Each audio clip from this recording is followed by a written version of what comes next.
Hello everyone! Hello, hello, hello! Kumusta, kumusta, kumusta? Shout out sa inyong lahat-lahat and welcome, welcome! Mag-a-arrange tayo ng ating fruits and veggies today. Ayan. Ito ang ating napakagandang handmade ng aming lola. Binigay. Ayan, so kulay blue. No, diyan natin ilalagay ang ating fruits. Kasi may kulay siya. Dahil ang ating fruits ay mga kulay yellow. Okay, so shout out sa lahat ng mga palangging at maglagay tayo dito ng ating mga prutas. Alright, ayan. So i-arrange natin dyan. Unang-una nating ilagay, syempre, ang ating malalaking mga saging. Yan, malalaking mga saging. Ayan, dyan. Lagay natin dyan. At napakalalaki ng mga saging dito, mga palangga. Ayan. At ang susunod nating ilagay dyan, may saging pang natira dito ulit, ay ang ating oranges na malalaki rin. Ayan. Pareho na siyang ano. Tapos meron tayo ditong ito pang natitirang ano na nga ang pangalan nito mga palangga. Nalimutan ko naman. Hirap kasing mentionin yung pangalan. Ayan. So, lagay natin ang mga fruits dyan. Kasi galing ako sa supermarket today. Bumili ulit ako ng kamatis. Kasi akala ko wala ng kamatis. So, ito ay grapes. Ayan, ubas na seedless.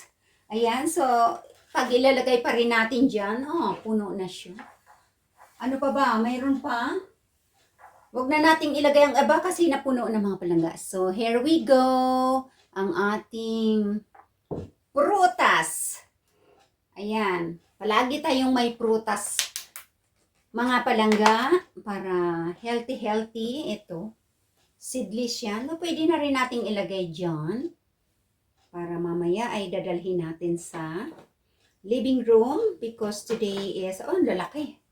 Here we go. Sobrang lalaki, mga palangga. Ayan. How are you today? So, ayan ang ating mga fruits. Lalagay natin dyan. Ayan. So, napuno na yung ating lalagyan ng mga prutas. Ayan, mga palangging. Okay. So, ang susunod ay gagawin natin naman ang mga vegetable. Alright? Okay. So, ano na natin dito banda? Ang daming fruits. Ayan. Hindi ko na mabigas, nagugutom na ako. So, iipod natin ang mga prutas dito. Ayan. Medyo nakaano yung camera ko ganun kasi nakaano siya, horizontal. So, kaya ganyan. Okay. So, ang susunod natin ay ang ating mga gulay naman. Ayan. Look at that. Pwede palang iikot ito. Ayan. Ayan. Alright. So, ang mga gulay naman. Alright. Para naman sa ating gulay, ay ito naman ang maganda rin na bigay ng ating lola. Ayan. Handmade. Ayan. Ganda ng ano. Ang bibigat o plangga. Inibigay lang ng lola sa amin. Ayan. At ang una natin, sandali lang mga palangga. Mayroon pa pala akong fruits dito na binili at hindi ko pa pala na-open. Malaking ano to, kung tawagin ito ay ano ba to? Pura Vida. Ano yan? Pura Vida. Yan, so ito ang aking pinaka paborito. Kailangan may kamahalan. Yan, may kamahalan. Isang piraso ito lang. Pero mabigat naman siya. Ayan, 3 euros. Isang piraso. So, pwede natin siyang ilagay dyan. Paraguayo pala ito, no? Yan ay Paraguayo. Tama ba ako? Kasi tinapon ko na yung ano niya eh. tinapon ko na yung kanyang cover. So, ayan siya. So, dito na natin ilagay yung paraguayo. Ayan. May mga saging pa doon na natira. Yan, pero nakabalot kasi imported mga palangga yan. Yan siya, oh. Laki. Mamaya ay ating, ano yan, huhusgahan. At mayroon pang saging dito. Ayan, na ano, baon namin yan, hindi naman nakain. So, dalawa lang yung nakain. So, ayan. Ang daming saging. Alright. So, dito natin ilalagay ang gulay. Ayan, ang unang-unang gulay na aking binili ay ang Varhais Kali.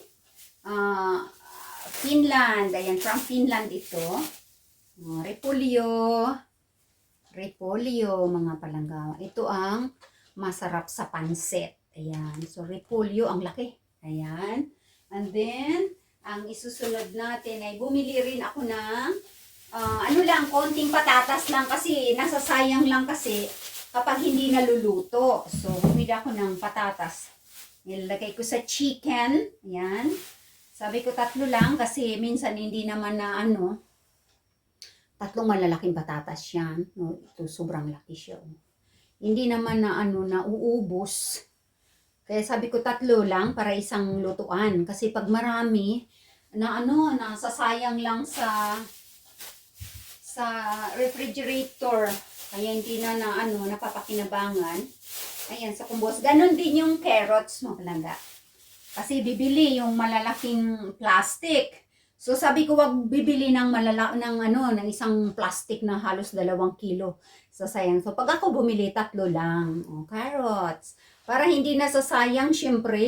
Kasi pag hindi na naluluto, yung natitira, ayan, nasasayang lang siya. Ito naman ay bumili ako 2 bell pepper. Isang orange na medyo may green pa, saka isang yellow. Ayan, ang ating bell pepper. Ilibot natin yan. Kaya na ba? Okay, and then, bumili ako, marami pa palang kamatis. Akala ko walang kamatis. Mayroon pa pala. Never mind. So, ang aking kamatis ay malalaki. Ayan, wow. Mapupula ang mga kamatis ni Inday. Ayan, kamatis ng Finland. Kasi pag kamatis ng Finland, mga palangga, quality. Saka medyo mahal. Kasi nga, product dito. Kaya syempre mahal. Ayan, napuno na yun na naman ang ating lalagyan ng gulay. And of course, at ito pa yung aking nabili. Ano pa ba ang mga napamili ko? Ayan, ang lalaki. Kailang hindi na yan dyan kasya sa ating lalagyan ng gulay, mga palangga. Kasi malalaki ito sobra. Ayan, saglit lang at nandito sa supot. Ito, malalaki. 4 ito. Nasaan ang isa? Where are you? May gulay. Ayan, so ito ay, sabi ko, para mabago naman ay magpalit ako ng purple na malalaking sibuyas. Ayan. Pero kakulay siya ng ating. Ayan. Ang lalaki ng aking purple na sibuyas. Okay. So, paikutin na ang bolang kristal. Umiikot nga pala talaga. Look at that. Purple onions. Potatoes. Carrots.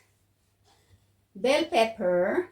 Maraming kamatis, ayan, and of course, meron pa tayong bawang, ayan, panakot sa aswang, ayan, 4 din yan sa loob, 1, 2, 3, 4 na bawang, ayan, dyan, and of course, ang ating malalaking organic na luya, tumutubo na, ayan, palang gingging, malalaking organic na luya, ayan, luya. Pero yung ating dahon ng sibuyas, siyempre, at mint, at kung ano pang mga herbs ang makukuha natin dyan sa ating garden.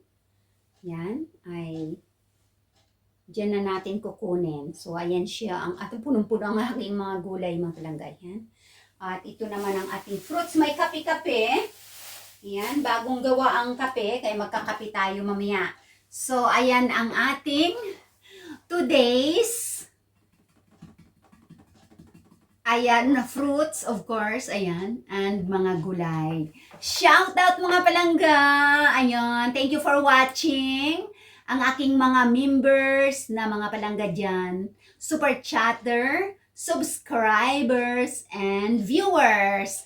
Ayan, thank you so much for watching and see you again in my next video dahil tayo ay magluluto ng chicken at ang ating mga gulay. Ayan, magluluto tayo. Alright, so see you in next video. Thank you for watching.